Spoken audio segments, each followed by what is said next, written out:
लेकिन यह आजादी हमें उपहार में नहीं मिली है। इसके लिए एक लंबी यात्रा करनी पड़ी है, आजादी की यात्रा। इस यात्रा में हजारों लाखों लोगों ने अपनी जान की कुर्बानी दी। 1919 जलियांवाला बाग।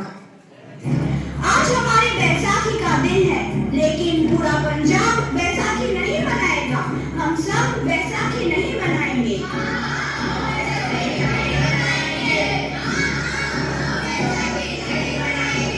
जब तक हम अंग्रेजों को भारत से बाहर नहीं निकाल देते, पूरा पंजाब बैसाखी नहीं मनाएगा। अच्छा, तो तुम सब हमारा विरोध करता है, भाग जाओ यहाँ से। इसका अंजाम बहुत ही बुरा होगा। हम नहीं जाएंगे, तुम लोग जाओगे। हमें नहीं, तुमको भारत से भागना होगा। Soldiers fire!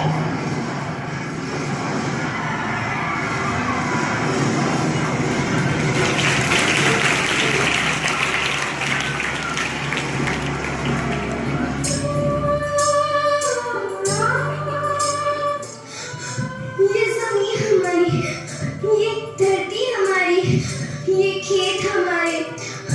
अभी थोड़ी देर पहले हमारी ये फसलें लहरा रही थी, पर इन अंग्रेजों ने हमारी फसलें बर्बाद कर दी।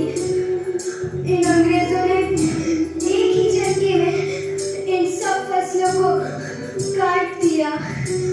अंग्रेजों, तुम्हारी इस अत्याचार से हम डरेंगे नहीं। इस अत्याचार का बदला लेकर रहेंगे। हम आजादी लेकर रहेंगे। जलियांवाला बाग हर हिंदुस्तानी की आंख नम कर गया। इस कांड में कितने मासूमों की आहुति चढ़ गई, इतनी हैवानियत से इंसानियत कत्ल कर दी गई।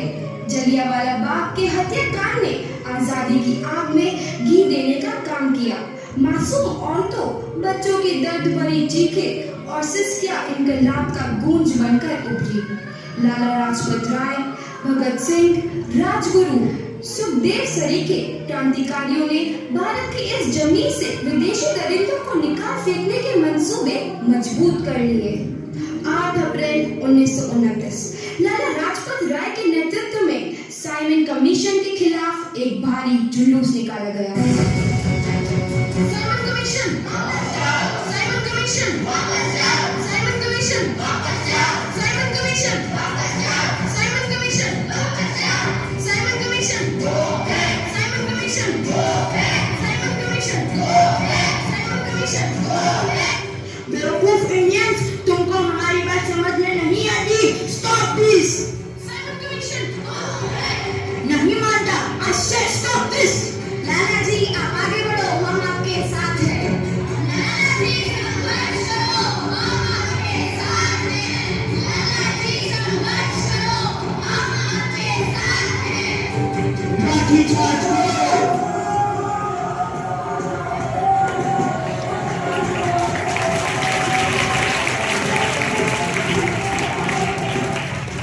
लाला जी को तो बहुत गहरी चोट लगी है, उनका सर फट गया है। मेरे शरीर में लगी एक लाठी अंग्रेजी सरकार के कफन लकीर का काम करेगी। ये आजादी की लड़ाई रुकनी नहीं चाहिए। ये जिम्मेदारी मैं तुम सबको सौंप कर जा रहा हूँ। लाला लाजपत राय की दर्दनाक मौत के बाद भगत सिंह, सुखदेव, राजगुरु वतन के इन मतवालों के खून में ऐसा उबाल आया जिसका सामना करना अंग्रेजी सरकार के लिए मुश्किल हो गया। अंग्रेजों को करारा जवाब देने के लिए स्कॉट और सैंडर्स को मारने की रूपरेखा रची गई।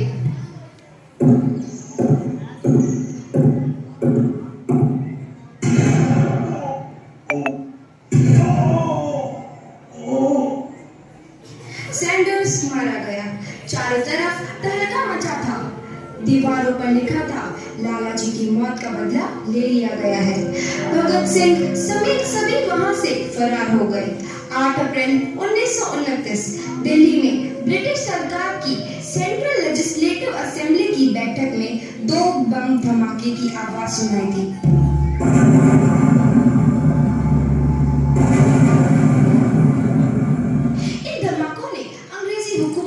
हिलाकर रख दिया।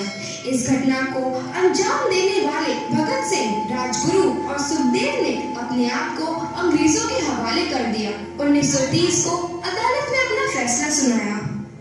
मुलजिम भगत सिंह, मुलजिम राजगुरु, मुलजिम सुखदेव को दफा 121 और दफा 302 के तहत ये अदालत तीनों को मुजरिम करार देती है और इस गुस्ताखी के लिए ये अदालत इन तीनों को सजाए मौत की सजा सुनाती है।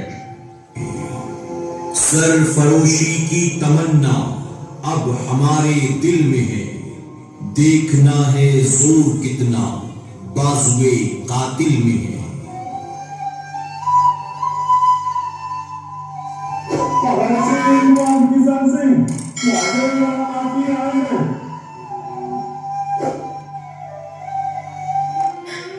पुत्र की हाय है तेरा। मैं चंगा हूँ माँ, फिक्र करने की कोई गल नहीं। पुत्र, मेरा दिल तेरी तरह पत्थर दिल नहीं होगा। तेरी ये गला सुन के मेरा कलेजा फटे जा रहा है। माँ, मेरा दिल कोई पत्थर जैसा नहीं है, एक वतन परस्त का दिल है जो मेरे देश प्रेम के जज्बे को ताकत देता है। बेटा, मेरा लाल। माँ, आज मेरी तपस्या पूरी होने जा रही है। जे तू रोई तो मैंने तकलीफ हुई। सोच, तेरा पुत्र आज शादी करने वास्ते जा रहा है।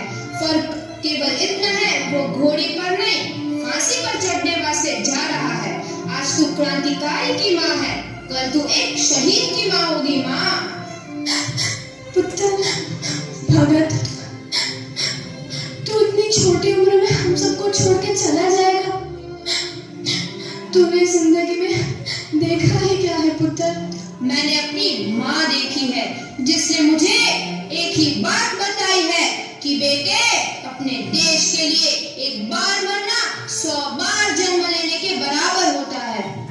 अच्छा माँ, अब आशीर्वाद दे, आखिरी बार विदाई लेने का समय आ गया है। भगत, मेरे लाल।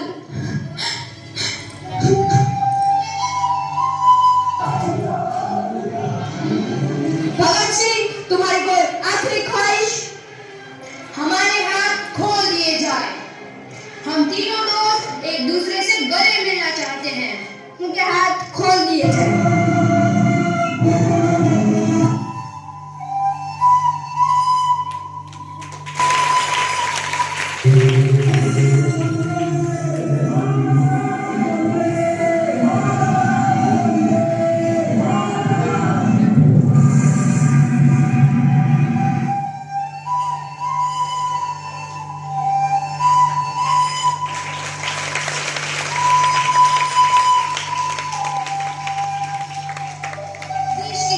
नौजवान के मन में आजादी की नई उमंग हिलोरे लेने लगी।